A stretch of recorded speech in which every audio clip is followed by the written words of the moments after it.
What's going on, everybody? Welcome back to the GSMC Chip Shot Football Podcast, brought to you by the GSMC Sports Network. I'm your host, Manny Maradiaga, here on a Wednesday, January 29th, getting closer to the end of the month. We got the Pro Bowl coming up this weekend, but getting closer and closer to the ever-waning Super Bowl, right? That is coming up in the month of February, right? It feels like an eternity until then, but for right now, we are going to continue to talk about some things related to the NFL as we build up more and more towards the big game. And on today's show, we're going to go over a lot of things being related to head coaches, right? We're going to talk about Mike McCarthy and his decision to actually not coach this upcoming season. Also, down in Jacksonville, Liam Cohen talked a little bit during his press conference about Trevor Lawrence and how he's planning and just a big outlook on the overall offense as a whole. And as well, we're going to talk a little bit about some quarterbacks here, Aaron Rodgers and Russell Wilson. A lot of uncertainties with their future, and we're going to try and clear some things up on today's show. So make sure to stick around for all those topics and more as we go along through today's episode. But before we get started, I'd like to remind you guys, as I always do, if you guys have any questions, comments, or opinions you'd like to share during these live shows, please don't hesitate to do so. Any input, any insight, or anything like that adds a different perspective to the show and just also makes it a lot more interactive and entertaining, I believe. So if you guys are able to do that and want to let your thoughts be heard, there's an easy way to do that now just by using the Super Chat feature. You can use the Super Chat feature by clicking the $ at the bottom of the chat box to send in your Super Chat. In this way, it makes it absolutely sure that I could see your question, comment, or opinion, read it out loud, and get a sense for what you guys are thinking during whatever topic we have coming up on today's show. So go ahead, let us know what you're thinking, hit the Super Chat button, and let's keep this show as interactive and as exciting as possible. Again, use the Super Chat feature, click the $ to add a little bit something to these shows, and just let us know what's on your mind. So, with that now out of the way, we can start talking about the first piece of head coaching news, this time regarding Mike McCarthy. And no, we're not making an announcement or we're not reacting to him getting a new job, but rather NFL media reporting that Mike McCarthy will not be coaching in 2025. He informed the Saints that he was removing his name from consideration and he would rather opt out of this year and just wait until 2026, essentially, to get back into the swing of things. And if you guys aren't aware, the Saints are the last team to still not hire a head coach up until this point, and we spoke how it was going to be down to probably Kellen Moore, Kingsbury, Cliff Kingsbury potentially, and Mike McCarthy, it seemed like. But now that Mike McCarthy has taken his name out of the running, and I saw today also that Cliff Kingsbury has also said, thanks, but no thanks, I'm going to stay in Washington. Now it seems that it is all down to Kellen Moore, potentially. But we're going to talk a little bit more about that later in the show. But for right now, Mike McCarthy starting off with the Cowboys, in this hiring cycle, he was still technically under contract there with the Cowboys. So the fact that they didn't agree on an extension and now Mike McCarthy will have to wait until the next coaching cycle to see what kind of jobs are out there. And, it could be some better opportunities, you could say. You never know what's going to happen in the NFL with these coaches and potentially during the season as well, right? He could just be waiting and then out of nowhere get a phone call about a great opportunity and he could take it. So this, for now, is going to be something that I won't say is completely ruled out, but for right now, it just seems like Mike McCarthy is willing to kind of step away for a little bit and kind of regroup and try and, maybe improve on some things or whatnot. And it's actually not that different from what he did the last time, he was making a switch from team to team. It was back in 2018 when he was leaving Green Bay, and he actually didn't coach in 2019 until he landed with the Dallas Cowboys the year after that. But The only difference is now this time around he's actually not going to get paid, because back in 2018 the Packers had a buyout, or he had a buyout in his contract, so the Packers actually paid him for them to move on. They wanted to move on, so they paid that buyout clause. But this time, Mike McCarthy is just out of a contract, so he might have something else lined up this year that he's willing to try out, something football related or not. He's going to, I'm sure, keep busy during this time. But it is still a little bit of a surprise to me, because I thought that, I don't know, I guess it is just his decision, but I still thought that there would be an opportunity out there for him. And the Saints, could have been that opportunity, but he said no. But I'm also not completely ruling out the fact that they probably maybe gave him a little bit of a hint or a tell that they were favoring Kellen Moore, and they were ideally trying to target him. So maybe once he heard that, he said, all right, I'm just going to remove myself from the consideration. I think that's also a possibility. But, for a guy that has a record of 174, 12, and 2, I was a bit surprised overall with the decision, overall for Mike McCarthy. But I understand it, I guess, because he did join a little bit late. I believe by the time he decided, it was announced, it was official that him and the Cowboys weren't going to agree to a contract extension. It felt a little late, because I believe Mike Vrabel was already the head coach of the Patriots by then. I think that was already announced, and it felt like a bunch of teams already got a jump on their ideal candidates, and there was still a lot of uncertainty with Mike McCarthy, right? Whether or not he was actually going to be available or the Cowboys were going to extend him. I thought that was also a little bit of, not a good look. I thought, because, we talked about the Cowboys rejecting the Bears' offer to interview Mike McCarthy, and they did interview him eventually, but I think holding off as long as they did and keeping every other team at like a 50%, 40%, not really wanting to pursue that much, I thought that hurt his chances a little bit compared to other guys that you knew were going to be available to become a head coach. And, we talked about our displeasures with that, right? If you're the Cowboys, and they were close, they were close to a contract extension. What they didn't agree on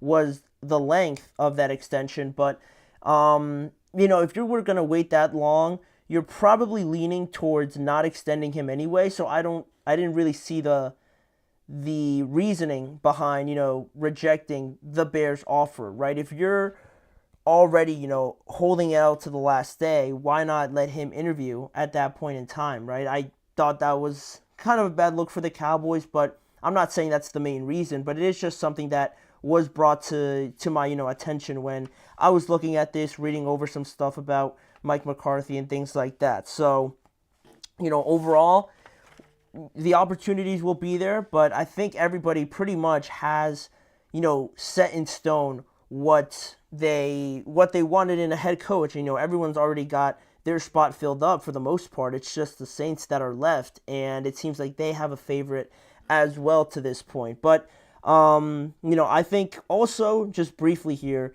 with this whole situation, as I look around the entire coaching landscape and how Ben Johnson started the chain reaction and how everything happened pretty quickly after that, right? Because it was in the same week that Ben Johnson got hired, and then Aaron Glenn got hired as well, and then it was followed up by Liam Cohen and then Pete Carroll and, guys like that. So it all happened pretty fast, and I did mention, the idea of the Cowboys kind of waiting too long. But also, if you're Mike McCarthy, I think there's also a bit of me that's thinking, if I was Mike McCarthy and this team, the Cowboys, was holding out to the last second to try and get a last-minute contract extension done with me, I would feel some sort of way like I don't really want to talk about an extension with just you guys, right? So I felt like that would have rubbed me the wrong way, and maybe if I was Mike McCarthy, I would have tried a little bit harder or done a little bit more to try and get some other interviews in quicker than they eventually did. Again, I don't want to say that's the main reason, but I felt like both parties, McCarthy and the Cowboys, were pretty passive in this entire extension talk. So what's ironic about that too also is that I like all the other head coaching moves, and the only one that I would rather have Mike McCarthy in, ironically, than the coach that was hired is the Dallas Cowboys. And, we've talked ad nauseum about that and the decision by the Cowboys to just go with Brian Schottenheimer, but that will be, discussed a little bit further along in the show. So we're not going to get into all of that yet. We're going to save that for later in the show. But for right now, Mike McCarthy has made the decision. He's not going to be coaching this year, and I'm sure we're going to see him somewhere, probably like on ESPN or, some of these shows. Imagine if he had a podcast. That would be that would not surprise me, honestly. Barring, his age and things like that. Nothing really surprises me now. Everybody's got their own podcast. So whatever Mike McCarthy decides to do during his time off, I'm sure it's going to draw a lot of eyes to it anyway. So for right now, we're going to leave that topic there, and we're going to move on to discussing some quarterbacks here. Aaron Rodgers and Russell Wilson. Weirdly, in a very similar situation with each of their respective teams.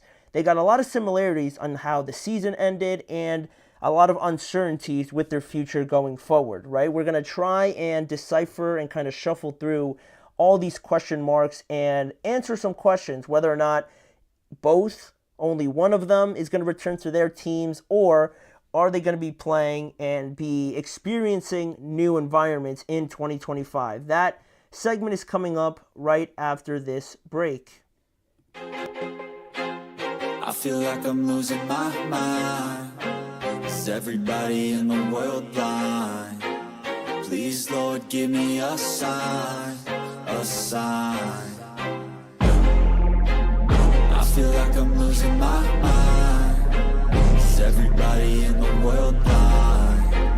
Please, Lord, give me a sign, a sign. I wanna be the greatest. Everybody on the fake shit. I look around and feel like everybody is the fakest. I make this every day and I'm impatient, hoping one day I blow up from the basement. Statement, the top is so vacant. I don't hear shit that I think is amazing. Waiting for my day when I'm playing sold out shows for 1,000 faces. Hey, give me that crown, get in my way and to be put down. It ain't your place, all this my town. If I want that shit, then I'll get it right now.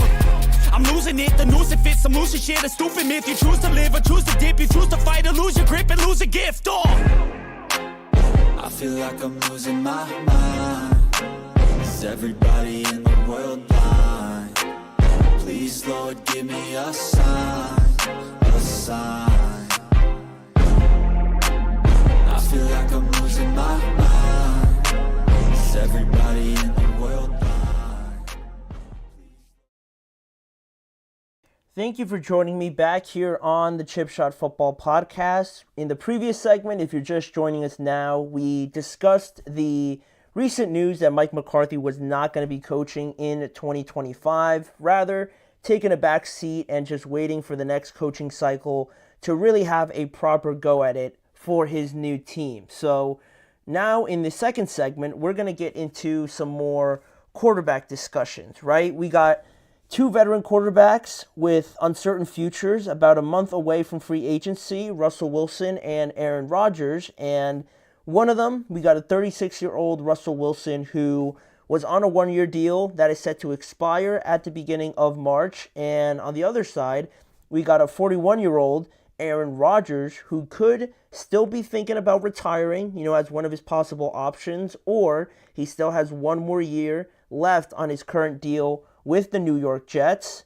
And, he could just return to New York if both parties are willing to do that. Or again, if he still wants to play, there could be another divorce, so to say, in Aaron Rodgers' near future if they decide to go their separate ways. And then, it opens up a whole nother area of uncertainties and speculation and things like that. But for right now, where both Aaron Rodgers and Russell Wilson are, both are in very similar spots, right? Because you look at them in the season that they both had, and the excitement at the beginning of this Aaron Rodgers experience, right, only added when, unfortunately, he got hurt. He came back this year, and the excitement was there once again. He was a lot of people's, Super Bowl favorite, a lot of people's Super Bowl picks, just on the anticipation and the initial excitement. And the same thing could kind of be said about Russell Wilson, right? Because in a way, the anticipation was there.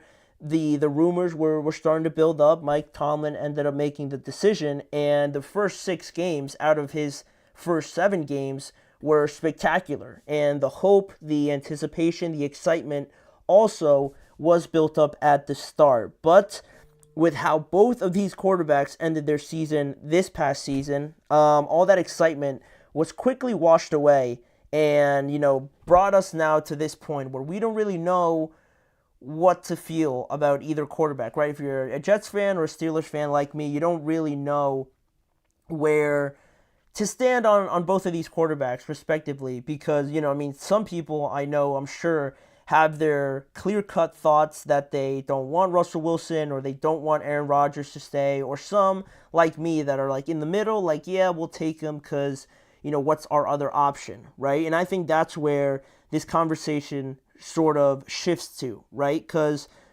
if you're in the Steelers and the Jets spot as of right now, there's a lot of question marks on this position, right? What do you do? Where do you go? Do you stick with the same, reliable veterans that are Aaron Rodgers and Russell Wilson? Are you going to settle in a way for those two options after you saw what you saw this past season? Or do you potentially explore other options, right? Is that something that you want to take the risk on, knowing that, the guys out there in free agency or maybe even the draft, depending on where you're selecting, might not give you that much more? So the Steelers and the Jets are in a very similar spot because while they might have very good players at certain positions, you're not really going to go that much further than where you have been without the quarterback position elevating the people around them, right? Being game changers rather than not game managers, but just your average quarterback that you can win a couple games, maybe 8, 9 wins during a season, 10 wins if you're the Steelers, and you're not really going to be taken seriously after then, because from that point on in the playoffs, obviously, the road gets very narrow, and along the way, the weaker competition falls, and it always seems to be the Steelers in one respect or the Jets that don't even get to the playoffs. So that's kind of where both teams stand as of right now. And I mean, you look at each one of these situations specifically, starting off with the Steelers, right? You crash out of the playoffs once again. And what's interesting about them is that they also have Justin Fields standing there as well. And their owner and president, Art Rooney II, said earlier this week that he preferred to sign Russell Wilson or Justin Fields, hinting and pretty much stating, honestly, pretty bluntly, that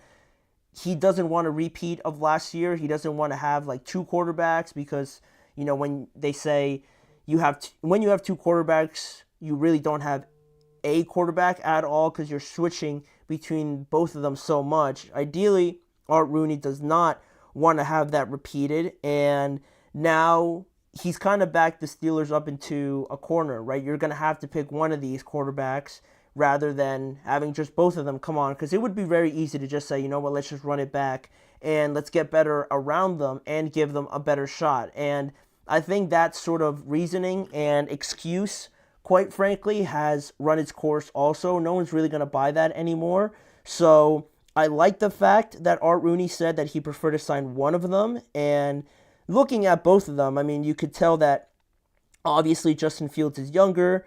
He took a step forward from where you began with him to where he is right now. I would say he definitely got better just by being in a lot higher quality organization rather than where he used to be. And, he could be cheaper as well because Russell Wilson's probably going to require at least around 20 to 30 per year on a contract, whether it be 2 years or 3 years or something like that. Justin Fields certainly would cost a lot less in that respect. And, Art Rooney also said and kind of hinted to the fact that he would like to continue working with Justin Fields as well. And that could be subject to change and how your feelings on a certain quarterback change. And of course, if Justin Fields has other options out there that are also intriguing to him, then the Steelers could want to keep him as much as they want, or they could still be 50-50 on it. But it won't matter because, you got other teams wanting to apply or inquire about his services. So it's not just up to the Steelers, right? So that's also a different factor that you got to work into this whole equation. So it really comes down to when you put it like that, like Art Rooney said, he wants to sign either Russell Wilson or Justin Fields. Ideally, you can kind of say that you don't. Can you say that you don't already know what Russell Wilson can give you? And if you already know what he's going to give you, is that something that you just want to run back again? Is that something that the fans are going to be happy with? Probably not. Is that something that you feel like you can improve upon, or have you already seen what Russell Wilson is as a quarterback and, we've reached the ceiling with him, ideally? That's kind of where I'm at with it. And also, on the Justin Fields side of things, right, how much more can he grow? And is it going to be enough for you to at least win a playoff game, right? Because if you go with Justin or if you go with Russ, the expectation is going to be the same. And the disappointment is going to be the same at the end of the year if they still can't get over that hurdle. So the quarterback situation as a whole for the Steelers is probably not going to get fixed this offseason, as a certain answer. But the last thing I think a lot of fans and a lot of people just following the Steelers want to see is this team run it back. So that puts Russ in a very peculiar situation. And then you go over to New York and, they failed to meet expectations, obviously, when you're talking about Super Bowl and you're talking about winning the division and things like that. There was already issues in the offseason, if you guys remember, all the way back then where Rodgers missed a mandatory practice, or he didn't, or it wasn't mandatory for him, or maybe it should have been. There was that whole confusing bit of it when we talked about it almost a year ago. But you had certain issues like that. You have Aaron Rodgers preferring to run an offense that's familiar and that he's comfortable with, rather than being open to potentially changing some things about it. That's what's been rumored and reported. The Jets they got him Devontae Adams also on this team, but that still really didn't improve things. And on top of everything else, he's got a very weird and cold relationship with the ambassador, Woody Johnson. So despite all those issues, right,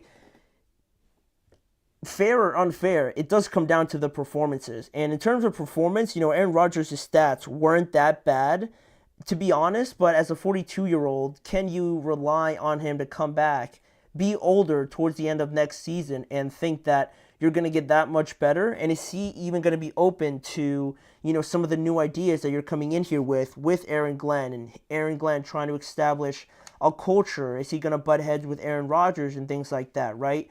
These are things that pop up, especially when you have a new head coach coming in, because the Steelers, you know what they're going to get with Mike Tomlin, and it looks like they're going to keep all their coordinators, so you know what you're going to get there. But when you have a new brass of leadership coming in, new ideas, new attitudes and characters and things like that, that might not always go over very smoothly. So that is the uniqueness of that situation. And again, I just can't get over the fact that, are you going to be okay with going out and getting a Sam Darnold, right? Is he going to do the trick? Is he really going to elevate either of these teams that much more for a higher price? I would say probably not. And then if you look at the draft, right, it's not been labeled as the best quarterback draft in recent years. And the Steelers have already been here when they drafted Kenny Pickett just for the sake of drafting a quarterback.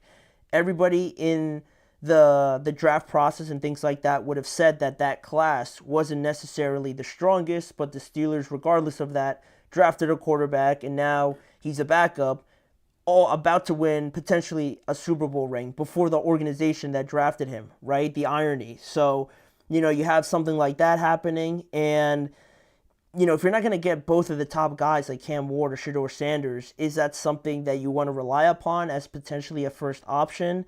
Again, probably not. So, could they both be bridge quarterbacks, right? Could you bring them back in a way where you say to them, all right, well, you might not be the starter, but you could be the temporary, just bridge guy that helps us transition into something else. We're not going to guarantee you anything long-term Are they going to be open to that? Is Aaron Rodgers going to be willing to do that? Same thing with Russell Wilson, where, again, he could be interested in other opportunities like Las Vegas, right, with his former head coach there in Pete Carroll. That could be something that intrigues him, that ends up pulling him away from Pittsburgh. That could be a possibility. And, I mean, I'm just kind of like spitballing here with some of these options. It's a weird situation, right? And in terms of, who is most likely to stay, right, when you're talking about so many similarities, I would probably say, if I had to choose which one's likely to stay with their same team, I would probably say Aaron Rodgers, just because it's like really the only option for the Jets, and I don't think they're going to go out and pay somebody else to come in, or they're going to hand the keys to some rookie or like a young quarterback like Jordan Travis that they have on their team already.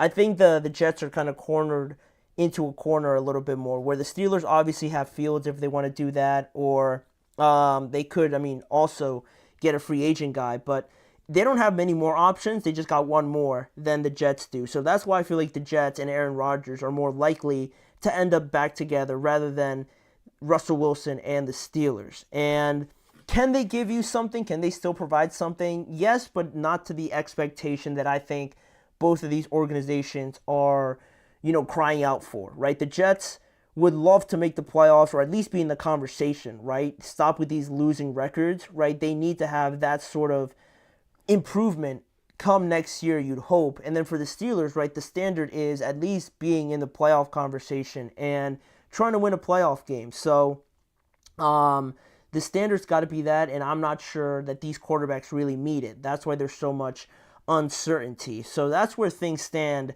as of right now. We'll see where they move along with these topics as we get closer to free agency. But for right now, going back to the head coaching cycle, we're going to talk about the Saints a little bit more in depth. It looks like they got their top target and they're zeroing in on him as the days move along. Who is that? Who are they going after most? And do we agree on it? What are our thoughts on the Saints' top head coaching option potentially in 2025? We'll reveal that when we return after this break.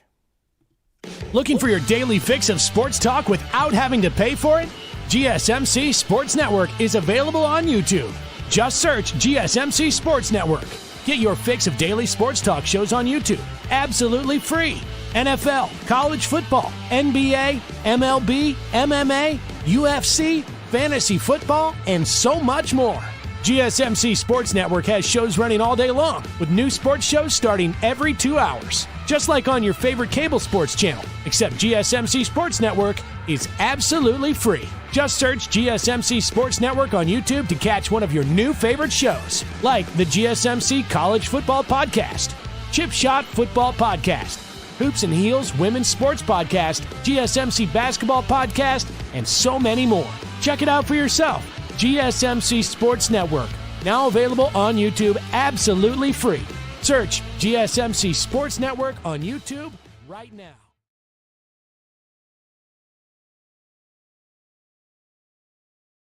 Jumping back into the action here on the Chip Shot Football Podcast, and we're going to be jumping straight back into all the action around the head coaching positions. And I really should say head coaching position, just one, because the Saints are the only team still that hasn't hired a new head coach. The Jets got their guy, the Bears got their guy, the Jaguars got their guy after a little bit of a back and forth. So now focusing on the Saints, and going back to Monday this week, it appears that the Saints are zeroing in on their top candidate for their head coaching spot. And it started on Monday after the NFC Championship game, where word got around that the Saints would be willing to travel to Philadelphia as soon as Monday, 2 days ago, and interview Kellen Moore in person. They already had a virtual meeting with him the week before, I'm pretty sure, during the lead up into the NFC Championship game, and assuming that went well because of the reports. And then without really letting any time pass, the Saints got on a plane and traveled to Philadelphia and started talking with Kellen Moore about their head coaching position. And the story checks out because the Saints then announced on Tuesday morning that they completed their second interview with Kellen Moore. And according to ESPN's Jeremy Fowler, it seemed that the meeting went so well because he stated that it started on Monday night when, the Saints got there and they traveled over there, like I said. It started on Monday night and it concluded in the evening and early morning on Tuesday. And then you got the announcement from the Saints, obviously. So I don't know what you could be talking about for that long, first off. And then if you're going to be talking for that long, I'm sure there's got to be some sort of chemistry, some sort of sense of being on the same page when it comes to, if you're Kellen Moore, presenting your ideas, your identity, what you would ideally be as a head coach. And the Saints, for them to talk for you for that long, right, they must have hit it off, right? It must have been a pretty riveting conversation, right, for it to go that long. But it wasn't only ESPN that reported it, but also Fox Sports' Jordan Schultz referred to Kellen Moore as the leader in the clubhouse. Also from ESPN as well, Adam Schefter said that Kellen Moore is a lead candidate to take that job, and Mike Garafolo, another NFL insider from NFL Media, said that Kellen Moore remains the most likely candidate to take the Saints head coaching job. So all that being said, the Saints still can't hire him for as much as they probably love talking to him, for as much as, all these guys say that it's probably going to be Kellen Moore. The Saints still can't sign him because they got to wait until after the Super Bowl, right? They can't do anything in between. And for, I guess like tampering's sake and anything like that, the Saints got to wait. The Saints got to wait until after the Super Bowl to make any sort of announcement. But if it does happen, the Saints must be thinking, from what we saw this year with Kellen Moore and that offense in Philadelphia, right, with Saquon and all those guys, the Saints must be thinking, like, could you imagine what Kellen Moore could do with our great running back in Alvin Kamara, or what he could do with a young guy like Chris Olave, who, for me, feels like he's just about to have like a really impactful breakout year. I know he's had very good seasons, but with the Saints, not being as good, per se, I feel like we're on the cusp of seeing Chris Olave have a very impressive season, along with the Saints also having a unexpected, very competitive season. I feel like you could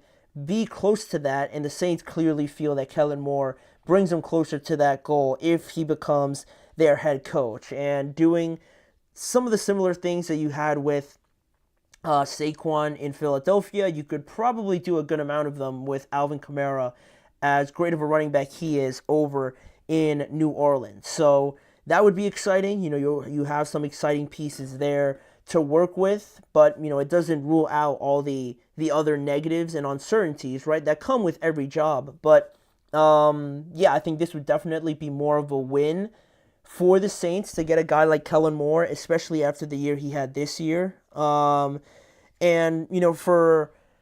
Philadelphia, after a historic season that was orchestrated by Kellen Moore pretty much, it'd be unfortunate that they'd have to then find another new offensive coordinator, like it's become a tradition almost in Philadelphia, because if Kellen Moore does go and sign with the Saints, this would be the fifth offensive coordinator that would work with Jalen Hurts in his career so far. And not only you would have to find a new offensive coordinator, it would be kind of late in the process, right? And, some of the top guys could already be interviewing with different positions and things like that. They could already be hired by the time, after the Super Bowl. There's still a lot of time left. And, if you start looking after that, it could be a very short group that you got to pick from. So it would be less than ideal, obviously, because, like, say you got to look for a new offensive coordinator, and on top of that, you lose the Super Bowl, right? Then nobody's happy at all, right? That's the worst case scenario. But,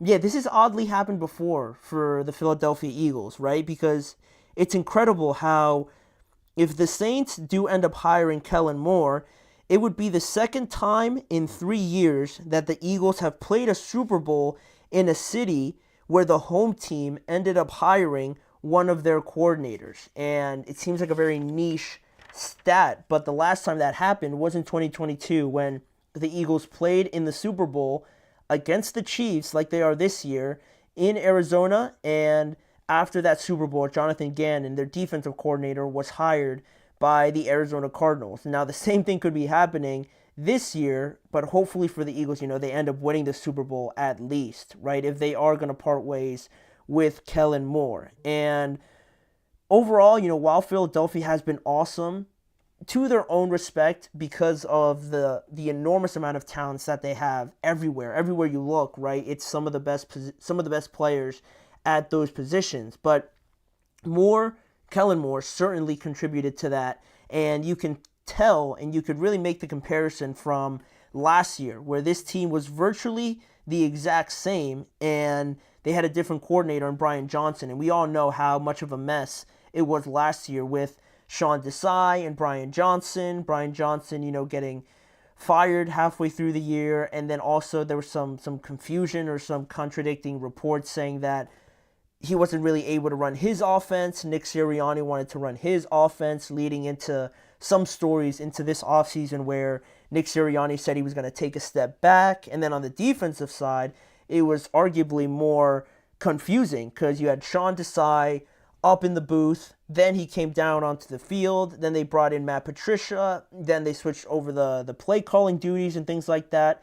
It was all a huge mess, and with so much talent everywhere, you can see the importance of these coordinators, and the Eagles hit it out of the park, obviously, this year with Kellen Moore coming over and Vic Fangio. So they're not going to lose both guys like they did with Shane Steichen and Jonathan Gannon. Obviously, they could keep Vic Fangio if it ends up turning out that way, but losing a guy like Kellen Moore, I think, for all the talent that they have, is not something that you could just brush over, because we've seen it go very bad in a very recent, time over the last year or so. So that would be something that would be a pretty decent hurdle to get over, again, especially starting so late. And going back to Jalen Hurts and how this would be the fifth coordinator for him in his NFL career, he actually mentioned that topic back in the spring, where he said he'd like to see some continuity at that spot after having guys like Press Taylor in 2020, Sean Steichen for 2 years, Brian Johnson last year, and then Kellen Moore now this year, right? And it seems like they could be moving on again, and that could be troubling because, it's ironic because one of the biggest problems that people bring up in these failed quarterback experiences or failed top-rated, top-drafted quarterbacks is that they switch the coordinators too much, or they switch the coaches too much, and the quarterback can't really develop because there's so much, just switching from year to year. And it's almost the same situation here with Jalen, but to their credit, they've done a fantastic job of still being relevant and still being competitive for the kind of team that guys like Howie Roseman have built for them. But ideally, you'd want to see your coordinator stick around. And I don't think it's any surprise that when Shane Steichen stuck around for more than just 1 year, that's when Jalen Hurts was arguably playing some of his best football in comparison to right now. It looks different, but still, Jalen Hurts is playing some of the best ball. And, if I was an Eagles fan, I would love to see Kellen Moore stay, but it feels like the Saints have put all their chips to the middle of the table to try and sign Kellen Moore. So I expect this move to happen, and then we'll see where the Eagles go from there. But I would like to see the move. I think the move would benefit the Saints more than it would Kellen Moore, because I also would worry about the change that Philadelphia would have to make, obviously, and this would be a massive win for the Saints than rather a huge win for Kellen Moore, if that makes sense. So, yeah, we'll have to wait on that announcement officially, right? Because we can't do it right now, or the Saints can't do it right now. But it feels like we're getting closer to every opportunity, every opening being filled by some potential candidates. So we'll keep an eye out on that. But moving over from New Orleans, Louisiana, we're going to go over to Jacksonville, Florida, where Liam Cohen, we know, is the new head coach there, and he talked pretty passionately, I would say, about the offense and especially Trevor Lawrence and his plans for both of those aspects of the team in 2025. So we're going to discuss what Liam Cohen said at his press conference and just basically going over some of the things that he should target in doing in his first year. So don't go anywhere. You're listening to the GSMC Chip Shot Football Podcast.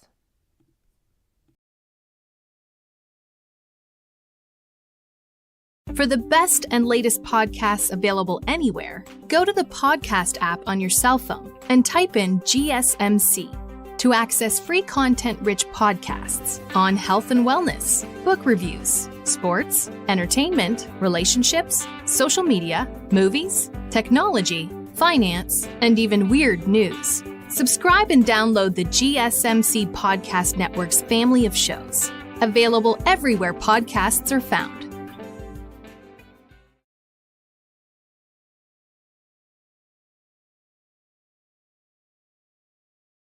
We're back here on the show now, and we're not moving too far off of all the head coaching talk because we're going over to Jacksonville, Florida. And by now, I'm sure everyone's seen a bit of the Jaguars' introductory press conference for Liam Cohen as their new head coach. The good and the bad. We're not here to talk about the bad. The Duval chant.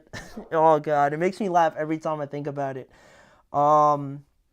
Dude, that was so bad. It's so funny, but it makes my skin crawl. If you guys haven't seen it, Liam Cohen, just type it in anywhere. Liam Cohen Duval. Obviously, most of you have seen it. It's just so funny. It makes me laugh every time I even think about it. But we're not here to talk about that. We're here to talk about Liam Cohen seriously in terms of his goals for Jacksonville in 2025. Liam Cohen comes in with an impressive track record, all in all, a bit scattered, through a bunch of different places, but offensively coming from the Sean McVay tree and having success most recently last year with the Tampa Bay Buccaneers.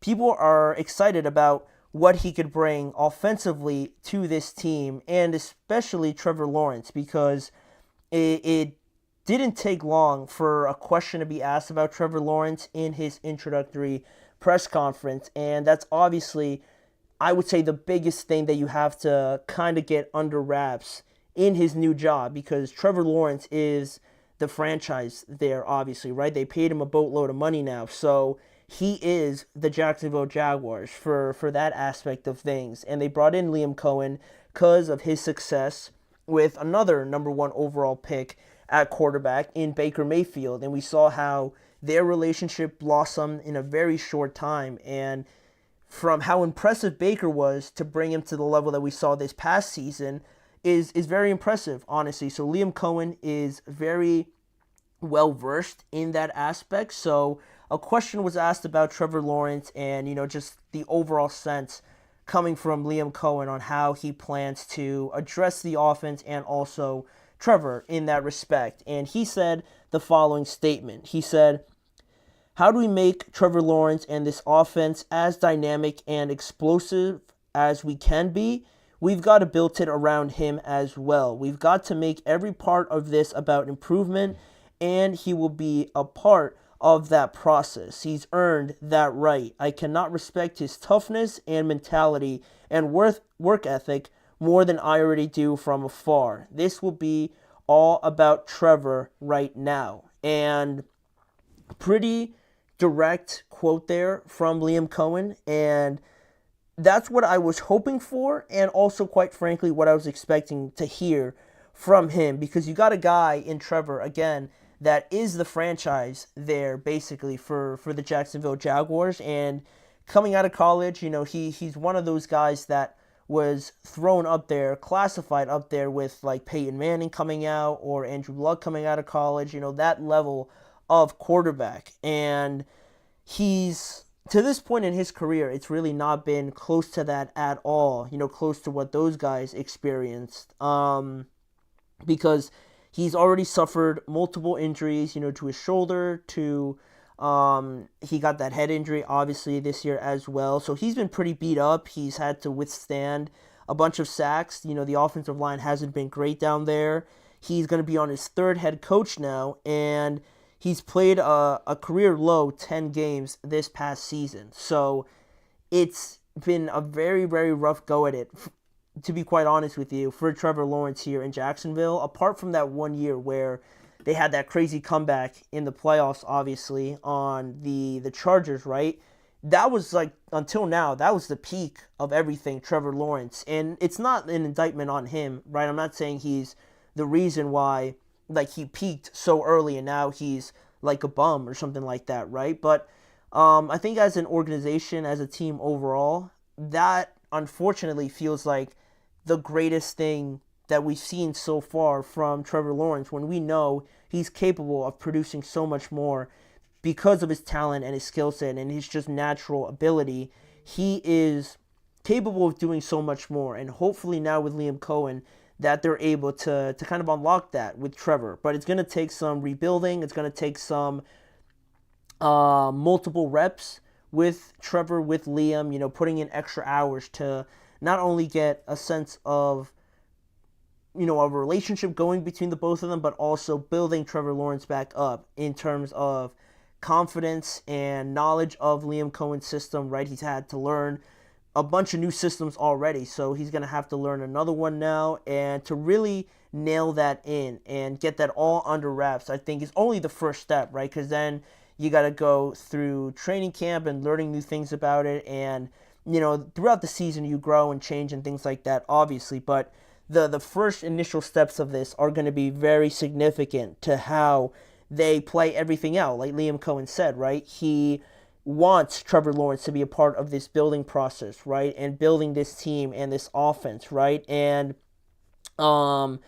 he said they've got to make every part about improvement, and that he wants to include Trevor Lawrence in that. So it seems like Liam Cohen has a good grasp on what his responsibilities are and how valuable Trevor Lawrence is, obviously. So that's good. That's as expected, like I said before. But they're just lacking that stability, especially on offense, right? And the defense, is still kind of like hit or miss, but offensively, it just feels like they're almost there. They kind of get something going a little bit, but then you don't know if you're going to get it next week. And they're very fortunate to have drafted a guy like Brian Thomas Jr. He was spectacular for them this year. And again, if it weren't for Malik Neighbors, and I said this at the beginning when they were both coming out, I said that if Brian Thomas was on any other team and he was putting up those numbers or playing like he did at LSU just on his own, he would have been like, it would have been like Marvin Harrison, Malik Neighbors, and then like Brian Thomas right there with both of them. I think he's that good, and it certainly showed this year with how much of the offense, he was, being responsible for with the production and the targets he was getting. He became their go-to guy already as a rookie. And it was a quiet rookie season for him because, again, the Jaguars weren't that great. But if you really watch them and you watch a good amount of their games, you could tell that number 7 stood out every single week. So they got a good thing going in him. And I think Liam Cohen, all in all, is the right guy to bring in because he just came from helping Baker Mayfield, like I said, and their offense was already good the year before Liam Cohen with Dave Canales, right, where they also made the playoffs. But not only were they good, but then when Liam Cohen comes in, they get even better, which is the greatest thing, right? And Baker Mayfield had career highs in completion percentage, passing yards, passing touchdowns, and passer rating. He got that much better, right? A career year for him as well. And the offense as a whole became the 4th highest scoring offense in the NFL, averaging around 29 points per game and averaging almost 400 yards per game as the number 3 offense in the NFL overall, right? So he also did say that he was going to be calling plays again, right? If that was any doubt from anybody, Liam Cohen is going to be calling the plays. It's not going to be anybody else, but adding to guys like Brian Thomas Jr., emphasizing them in this offense. Evan Ingram is also solid, right? He had Cade Otton, and I thought he made Cade Otton look, I don't like saying a lot better than what people think of him, right? Because I don't want to throw like a dig at him, but like Cade Otton for a certain portion of time during the season was playing very, very good, and he was the go-to guy for Baker. And I believe you can do a lot of the same stuff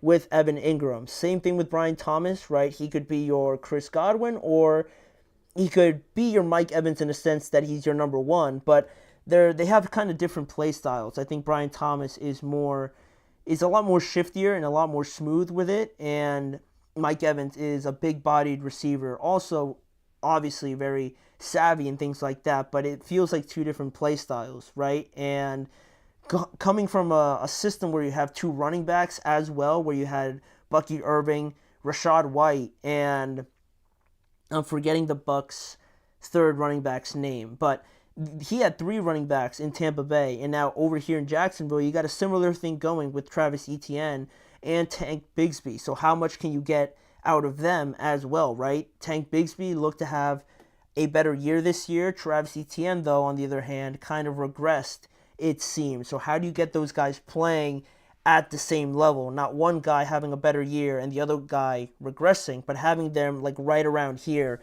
in terms of contribution to this team. That'll be something else that I'll have to work on. Fixes. I think the Jaguars will be in a very good spot, and it's exciting almost in a way because, I mentioned all these things that they have to get better at, but it's exciting because if you think about it, like Liam Cohen now has the opportunity to build and acquire all the pieces that he wants, and if he does that, and if they're successful with it from the help of their owner and their general manager, right, it's exciting because he's building what he feels is going to be a great offense, and in that respect, when you have a guy like that and you trust him, then you can trust that this offense that he's building is going to render some of the results that you were hoping for. So, overall, I think he's the right guy. Again, I want to say that. And it's weird that he hasn't, stayed anywhere very long. That's one of the things that's brought up with him, right? He's moved around to different places, but it could be different now because he's a head coach, right? He's not an assistant. But that is something that people pointed out, and I just wanted to kind of give a quick thought on it. But he's got a lot to work on, obviously, on this team personnel-wise, but also has to work on that Duval chant as well. Oh, God. I don't want to see that again. Every time I think about it, it just makes my skin crawl. I can't watch it. I either burst out laughing or it feels so uncomfortable. But maybe that'll be great. Maybe the coaches that have a bad introductory press conference are the ones that succeed. You look at Dan Campbell, Nick Sirianni also didn't have the strongest first press conference, so maybe that's the secret ingredient to it all, right? Just humbling yourself the first time you're out there, and then nobody really has any major expectations for you, and you can work comfortably. Maybe that's what it is all along, but we'll have to wait to see the results. But for right now, we're going to move to our last segment, and finishing off this heavy head coaching episode, we're going to grade all the head coaching hires so far in the NFL. There's 6 of them that I gave a grade to, obviously holding out for the Saints, but we're going to grade the Cowboys, the Jaguars, the Bears, the Jets, all those guys, and just kind of give my reasoning behind it when we return after this quick break.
Thank you guys for joining me here on the last segment of today's show. And like I mentioned before we went to that quick break, we're going to be giving out some grades for these head coaching hires so far through the NFL.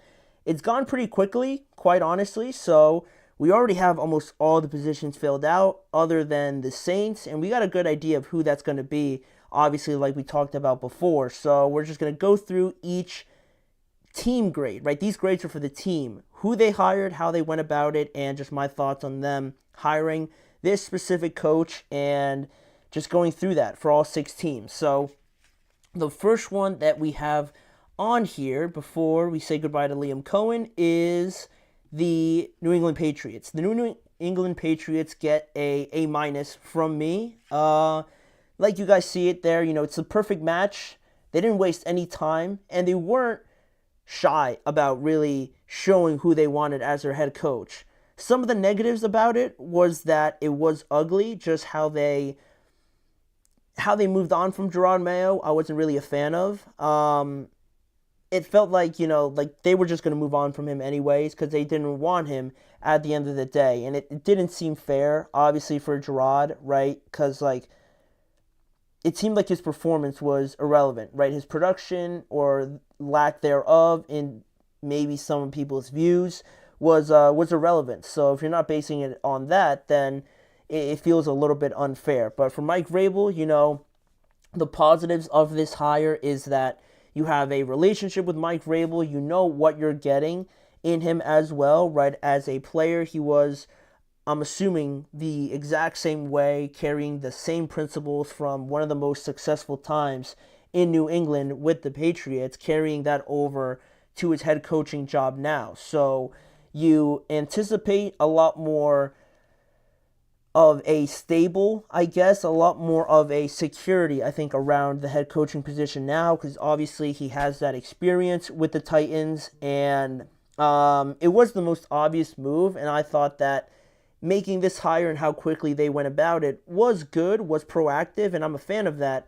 But again, just the negative sides of how they moved on from Gerard Mayo is really the only negative thing I can say about it. Now I just hope that they give him a good amount of time to really build this team because they got a lot of things to worry about. But in terms of finding their leader, I thought they got one of the highest grades on it from me in this coaching hiring cycle. So that is the first coach we have on here, and then moving on to the second announcement from this coaching cycle, we got Ben Johnson, and not too far off. He also got an A-, or I should say the Bears got an A- for hiring Ben Johnson, because you not only got the top guy, but you got the top guy for Caleb Williams. Caleb Williams went on the St. Brown Brothers podcast, and you could tell right away that he wanted Ben Johnson to be the head coach, right? He felt like he could give him the best opportunity to grow and develop from an offensive perspective, the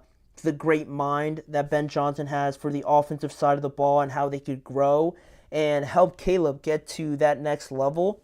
I think the Bears going after, a guy like that and hiring Ben Johnson at the end of the day was good to see, because a lot of fans and a lot of people probably felt like the Bears were gonna sell and not go after Ben Johnson, right, as the top guy. They were going to have this obscure candidate that they were just going to hire, and it would have felt like another team that we're going to talk about. But I liked the fact that they went after one of the top guys and that they hired a very successful and sought-after offensive coordinator that now becomes their head coach. And they already got a good amount of pieces there. So pairing Caleb, Rome Odunze, DeAndre Swift, DJ Moore already with Ben Johnson, that really got me to giving this hire for the Chicago Bears an A-. I thought pairing that up with Ben Johnson seemed too obvious to pass up. So I'm excited once again for the Chicago Bears. I was probably too excited at the beginning of this season because of Matt Eberflus. I should have taken that more into account, but now I think I can have a legitimate excitement around the Bears, right? I'm not a fan of them, but I just think that seeing them kind of bring all these pieces together and hopefully having it work out for them with Ben Johnson, I think that's going to be super exciting to watch, especially in that division. Like, all those games are going to be awesome. So, again, if the Bears are actually good, and I'm holding out hope for Ben Johnson, but he gets an A- from me. Then the next coach that was hired was his very close friend, his coworker, former coworker now, Aaron Glenn. And the Jets hired Aaron Glenn, and to me, again, these are grades for the organization. And for the organization, I'm giving them a B. And I love Aaron Glenn. I think Aaron Glenn in New York is going to be awesome. It's a great fit. But there are still a lot of questions. And it's not like the Bears where they have a bunch of guys there. And it felt like it was quite obvious that a lot of these losses for the Bears this past season, right? You look at the loss in Detroit, the loss to, I'm forgetting now.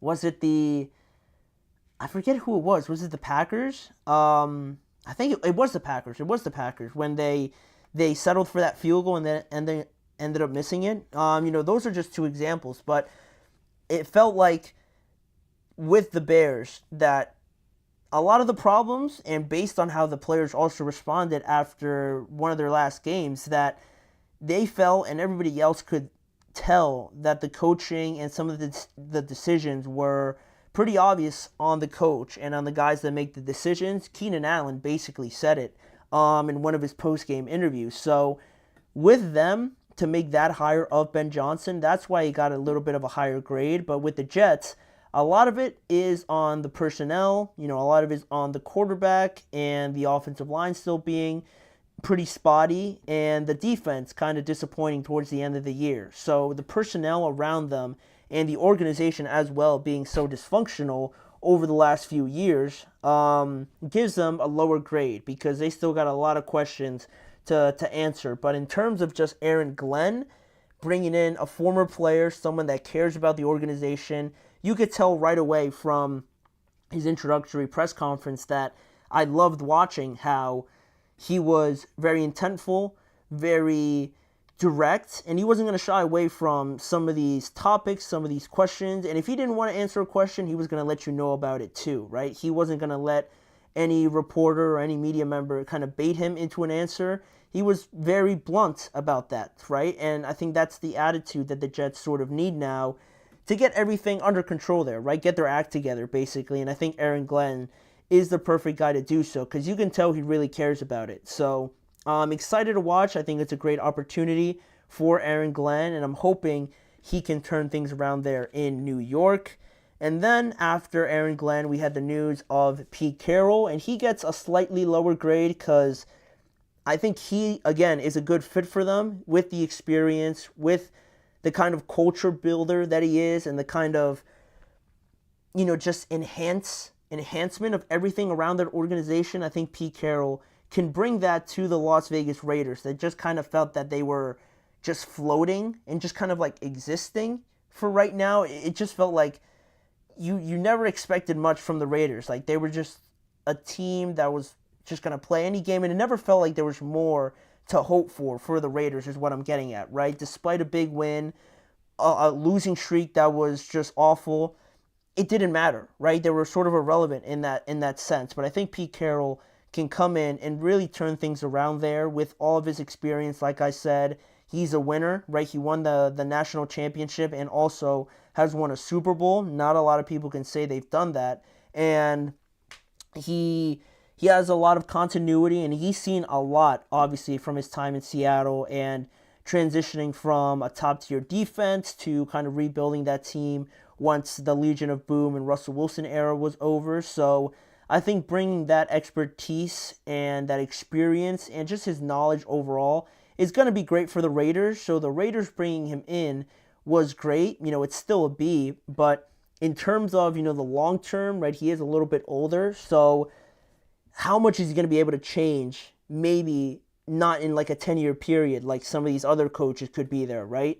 He could probably be here for like 4 maybe, and then is it going to be stable enough for the Raiders to continue that on? That's my only, gripe I guess I have with it, but overall I thought this was a very responsible hire for the Raiders, right? To get things under control as soon as possible, but it didn't get the grade that I gave Liam Cohen. Again, a little bit higher for a lot of the reasons that I gave a B to Aaron Glenn. I like Liam Cohen. I like that he's a good fit for this. I think he's a good fit for this because of the fact that you have Trevor Lawrence and his prior success with Baker Mayfield and whatnot and things like that. But, of course, there comes a lot of doubts, a little bit more doubts with Liam Cohen than I would say like Pete Carroll or like Aaron Glenn, because Liam Cohen, he's bounced around to different places and he's never been a head coach before. So there is that, and that could, be a little bit uneasy for some people, but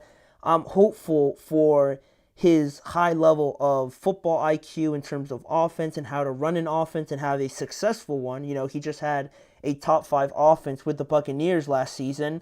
I think that could do a lot of good in Jacksonville. And they need a guy offensive-minded, much like Ben Johnson with Caleb Williams. In that respect, right? You need someone like that to help unlock the potential of Trevor. And once you do that, it unlocks everything for that team. You look at Cliff Kingsbury and Jaden Daniels, right? That relationship flourished, and Jaden, on top of his own personal merit, having a coach like that, offensive-minded, that can help you, I think it's hard to replace that. So I think Liam can certainly be that in Jacksonville for the Jaguars. So they got to be from me. A solid hire overall in my eyes. But then, of course, we got the last one, the ever-famous Dallas Cowboys, Brian Schottenheimer.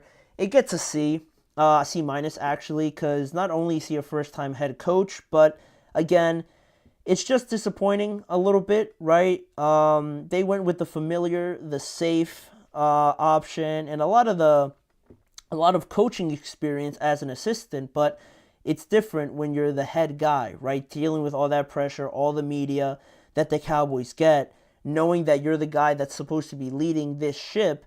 And I don't want to pile too much on him, but it's more so a grade for the Cowboys. Not so much Brian, because, no one's going to say no to this opportunity, right? But as the Cowboys, I felt like they kept it too close. I feel like a teacher that has gotten back all of these assignments from my students, and I just graded all of them. And this last student gave me a 2-page paper when the requirement was 3 pages, right? It was a 3-page paper, and the Cowboys gave me 2 pages and 2.5 pages and just the sources listed on the rest of the second page, right? It just felt like they did the bare minimum. It's like, all right, you kind of did half the assignment, but you obviously didn't really try that hard. You didn't do anything that really stood out, and this is the Cowboys we're talking about, right? America's team. I thought there was a higher standard to be held upon when you're labeled as that, but I guess apparently not, and it just doesn't give me as much excitement or as much hope that there is going to be much change with this organization. And I say that obviously because it feels like Brian Schottenheimer is not going to have as much power to change things, change the culture, change some of the players that he wants to bring in as much as Ben Johnson or Aaron Glenn or Liam Cohen, right? It feels like all those guys are going to have a pretty big say, where I can't say the same about the Dallas Cowboys. So it's disappointing. It's just like, all right, like they got a new guy in there. It's probably going to be the same thing. So they get a C minus from me. And that is all the coaches that have made the hires so far. Those are the grades I'm giving them. Leave your thoughts and comments in the comment section, obviously, to let me know what you think of my list, or if there's something you would have done differently if you were in my position. So with that, though, that is going to be the end of today's show. I want to thank you guys, as always, for joining me on today's episode of the Chip Shot Football Podcast. And as a reminder, please remember to like, follow, and subscribe to the show, and going and checking out more content around the Chip Shot Football Podcast on YouTube. You know where to find it. GSMC Sports Network channel, the GSMC Podcast Network channel, where you can see more coverage around the NFL, breaking news, reactions, discussions, just conversation around the NFL with me, Manny Maradiaga, as your host. Thanking you guys for joining me, and I hope to see you guys all back here again tomorrow at 6:30 p.m. Eastern Time. Mm-hmm. Mm-hmm. go. I wake up to a little bit of drool on my pillow, feel like it's gonna be a bad day. Yeah, I'm tired of shit, and the coffee ain't hit yet, damn ain't that great.